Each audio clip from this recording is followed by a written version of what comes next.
ফরমাশে সাজা দেওয়ার নির্দেশ ছিল, হুমকি আর চাপ দেয় রাষ্ট্রযন্ত্র, কিন্তু তা মানেননি তিনি।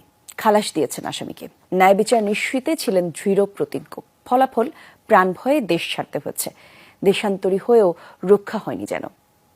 এখন বিগত সরকারের পতনের পর দেশে ফেরার আর দেশ সেবার আকুলতা তার কণ্ঠে। বলছি বিচারপতি মোতাহের হোসেনের কথা।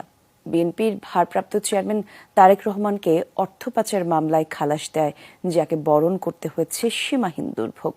মোতাহের হোসেনের সাথে ভার্চুয়ালি কথা বলেছেন বিশেষ প্রতিনিধি সাইফুদ্দিন রবিন।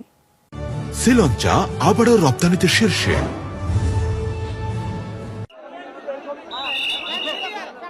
2013 সালের 17 নভেম্বর ঢাকার বিশেষ জজ আদালত 3-এর বিচারক মোতায়ের হোসেন অর্থ পাচার মামলায় বেকসুর খালাস দেন বিএনপির ভারপ্রাপ্ত চেয়ারম্যান তারেক রহমানকে। সে সময়ের কর্তৃত্ববাদী সরকারের বিরুদ্ধে যেন জানান দিয়েছিলেন নিজের কঠোর অবস্থানের। কেবল ন্যায় বিচার করতে গিয়ে বদলে যায় তার জীবন। কি হয়েছিল সে সময়?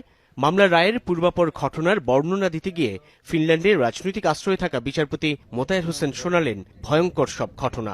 তদানীন্তন ঢাকার জেলা জজ, তদানীন্তন ঢাকার মেট্রোপলিটন সেশন জজ, তারা আমার চেম্বারে এসে হুমকি দিয়েছে যে আপনি যদি তারেক রহমানকে খালাস দেন, খালাস দিয়ে যদি চেম্বার থেকে বের হয়ে যান, এরপরে কিন্তু আপনার লাশ পাওয়া যাবে না, আপনি গুম হয়ে যাবেন। আইন সচিব, যার নাম শেখ জহিরুল হক দুলাল, এবং আইন মন্ত্রী